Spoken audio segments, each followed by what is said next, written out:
Hello everyone, my name is Gunfly and today I'll be reviewing the real grade Quanta Trans Am Clear, which is the Gunpla Expo exclusive. Gotta say, we had a little bit of change of plans ever since Quanta broke from me panel lining it. As a fair warning, please do not panel line your model kits without proper protection or use of what's it called, clear coat.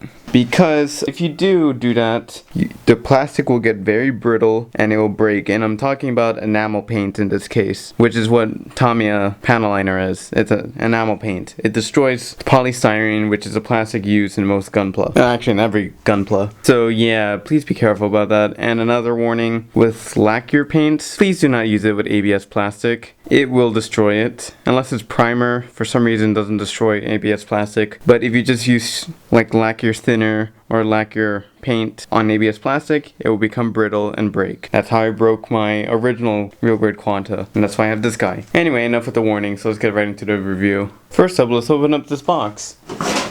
So first of all, Gunpla Expo, as you can see there. Got this online through the online expo that P Bandai hosted a few months ago. Anyway, it comes with a normal instruction sheet, and here are all the runners. Quite a few. A lot of clear pink. Anyway, let's get the Gundam itself. So this is the real grade Quanta, with everything it comes with. I am missing the pilot figure and two adapters, one of which is for the RG manipulators, which absolutely suck. Don't ever use them, just use the holding hands. And the second one is for attaching the GN Sword 5 to the waist. And that's pretty much it. Anyway, let's get started. This is Quanta with closed fist, with one widespread open hand, only for his left hand. Of course, the classic RG posable hands. Got him. And its holding hands, which are the type that are in modern real grades. As you can see here, let me refocus. These are the tabs that are used in most modern real grades. Actually, in all modern real grades.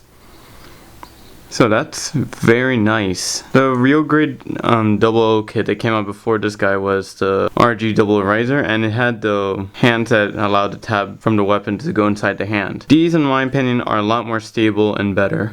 Anyway, these hands can hold the GN sword bits, all 6 of them. And when you don't want to use the GN sword bits, all you have to do is remove them from the hand, fold up their handle, and of course attach them to the GN shield. And to do that, all you have to do is fold down these bits, pull out these tabs, these are on both sides, and pull out this latch. This is for the first 2 blades that we saw, or the last 2 I should say. First one, the long one, you put it on this tab, line it up, and there you go. It goes on like that. Now this one, you see this little circle here? That's actually a notch for you to attach this to, and then simply slide up. There you go. Now for the other side, to attach those 2 GN sword bits to form a long blade, all you have to do is, well, first, get the short blade, keep the handle like that, long blade, simply attached there, and there you go. By the way, the reason why I'm explaining why I have 2 decals here is because it doesn't actually come in a box with 2 sets of these. You can only do one side per GN sword bit or blade. So that's pretty much it. Now, a cool feature about the GN shield is that you can do this little burst-ish mode. First of all, you move the long part of the GN sword bit up there. Same thing with the other side. And then pull down on these sword bits and fold them out, and pull them outwards. And there you go, you have the burst mode. At least that's what I like to call them. And an issue about this kit is that the V-fin likes popping off a lot, including the faceplate, which is very annoying, especially if you are prone to losing pieces, like I am. Luckily, I haven't lost any major pieces to this guy, so that's a good thing. And just in case you're wondering, yes, all this green on this guy is very fluorescent, and I will bring a black light later to show you. But right now, let's go on to his last sword. That sword being the GN Sword 5. The GN Sword 5 actually looks really great in these colors. I honestly prefer the Trans Am Clear over the original. Oh yeah, if you hear some dogs outside, well, first of all, there's dogs outside, and second of all, yeah, that's pretty much all. Anyway, attach it to the hand like the other parts, and attach it to the arm, or attach it to the wrist, and then attach this tab here. Normally out of the box it's loose, but I think this one's fine for some reason. You can just always put super glue on it if it's too loose for you. Jeez, those dogs are going at it. Anyway, let's just turn this sword into rifle mode. So first of all, I would recommend you detach this. Then you slide this down.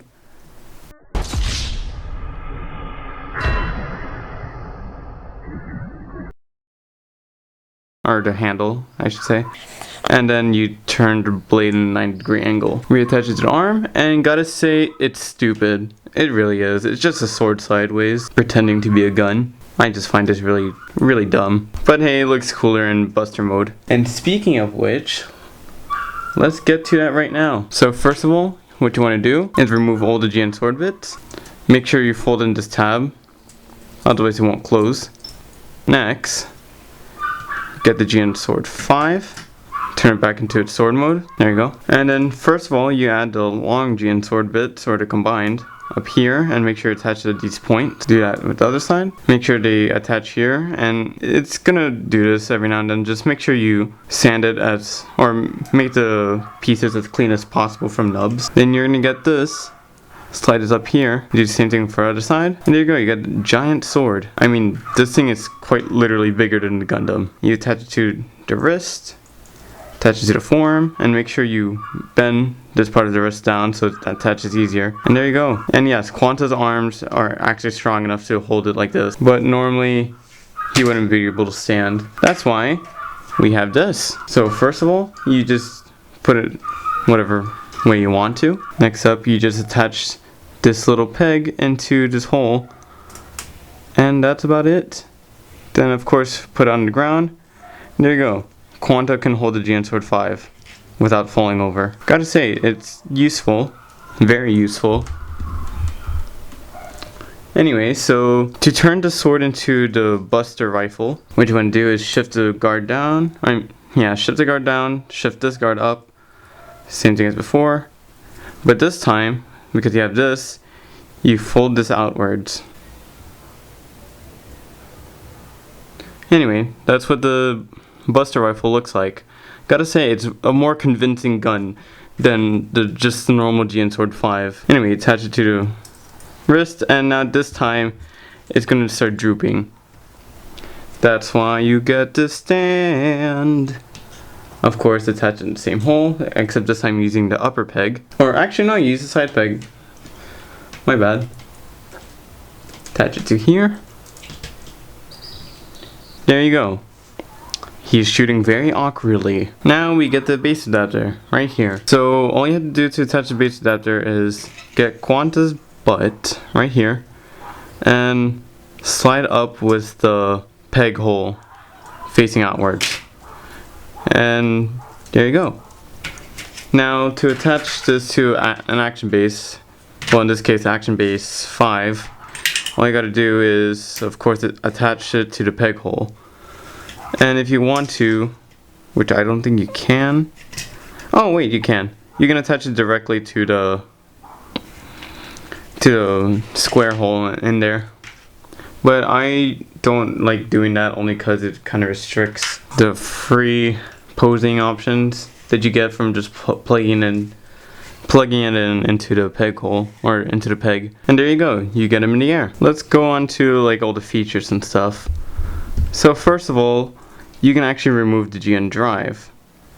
What you have to do is pull that tab up, push this up, and pull it back. And now all you have to do is spin this to the left and pull. What I don't like about the stickers here is that they use the normal green for this instead of like a more neon looking green. Actually, behind all of these clear pieces is just straight up a metallic sticker, like a chrome sticker. Anyway, let me just put this back in.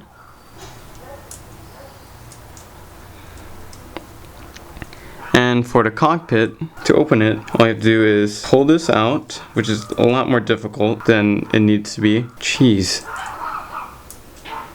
So you pull it out like that, push up, and you pull this down. You can only do this if you arc it back a little bit. And there you go, you have an open cockpit. Of course, no pilot figure, but that's fine. Now onto articulation. So first of all, the head can move up this far, which is honestly not much. The neck joint in the base of the neck doesn't really work. I mean, you can kind of make it move, but it doesn't really work for me. You can tilt the head side to side, kind of loose though. Head can make a full 360, maybe not full. Kind of gets stuck around the end. Next up, the shield has 1, 2, 3, 4 points of articulation. So you can move all the way to the back if you want to the GN burst. Also, a little thing that I do not like about this guy is the attachment for the GN shield. It's so loose and really crappy. I just don't like it. Anyway, to put it in the GN burst mode, what I'm gonna do is pull these two up, reposition the GN drive on the back with the long side facing the GN drive on his back, connect them, push this down, don't you dare, and there you go, you have the GN burst backpack mode. Looks good. Anyway, you know how I said there's 5 points of articulation? There's actually 6. So first of all, there's a swivel here, swivel here, swivel here, swivel here, and then there's this joint, which is just a circle around here. Anyway, so the arms, both arms can do a full 360. The shoulder pad armor can move inwards only for some reason. Shoulders can move up this far. Actually, both shoulders are exactly the same except for the outer parts, which is interesting because you can just have 2 of these pieces simply by removing this piece. Arms can move out that far. There's a little articulation in the pecs itself. There's a bicep swivel, double jointed elbow. Can move up that far. There are 2 wrist joints, the ball joint and the hand, and the actual wrist itself. The arm with the pointy armor over here can only move out. Oh, it can move all the way out. It just has to move the shoulder armor itself. The torso, if you hold it from the backpack, can move side to side. Very good range. He has a crunch and an arc. There are 2 joints, one down here, one in the waist. His front skirt can go up and down and swivel side to side. His back skirts are on this joint that allows it to move it backwards, so you can do high up kicks. And they're also on ball joints. His side skirts, I mean, sorry. His back skirt can also do the same exact thing as the front skirt, except it has a little bit more range when moving outwards. Next up, his waist. I just find his joints are a little bit loose here, but it's not loose enough to fall down over time. His legs can move up that far with the front skirt moving out the way, and back that far. Of course, with this moving out the way, he cannot do perfect splits because this is blocking it. That little section right there. Also, I added paper here because I thought it would make it tighter, and I didn't have super glue with me at the time. Actually, that paper might have ruined it. Oh well. Next up, has really good armor separation here. Damn, I really like that. Actually, this is the exact same frame as I use on the double riser and Exia, which makes sense why it's called a double frame. I mean, you can even see the parts of Exia and riser right here. The back knee armor can move out that far. The foot can move down this far and up this far. There's also some ankle armor, which allows the foot to go even more up. There's some toe articulation at the base, and then there's the second one right here, which is a lot better than what the Master Grade has, which is just straight up that. And there is a very tight joint right here that allows it to go over 90 degrees to the side, which is very hard to do, and I do not want to risk breaking it. So I would recommend you put some lubricant in there, and that should be good. Anyway, that's enough about articulation. Let's move on. I also forgot to mention that there's another point of articulation in the arm, and it's to move the shoulder outwards. It's kind of hard for me to do that, but as you can see, it does move it. And that'll be it for articulation. Also, quick note, this is the real grade Quanta that I had originally, and as you can see here, this whole joint is broken. It's straight up broken. The reason why it's head missing is because I just can't find some of the pieces for it. And then you can see there's some cracks in the armor and some other stuff here and there. More cracks. Overall, not a good time. But yeah, and just in case you wanted to know what the panel lines would have looked like, here you go. Here are most of the panel lines, and yeah, it looks good. Anyway, that'll be it for the video. Thanks for watching. If you liked this video, please like and subscribe, and tell me in the comments what you think of this model kit. Anyway, I'll see you next time, and just one more thing. You thought I forgot, didn't you? I will show you this guy under black light. Ooh, very glowy. As you can see, it's super fluorescent under black light. I can't exactly get the black light over there because the cable's so short. But yeah, very glowy. I like this a lot.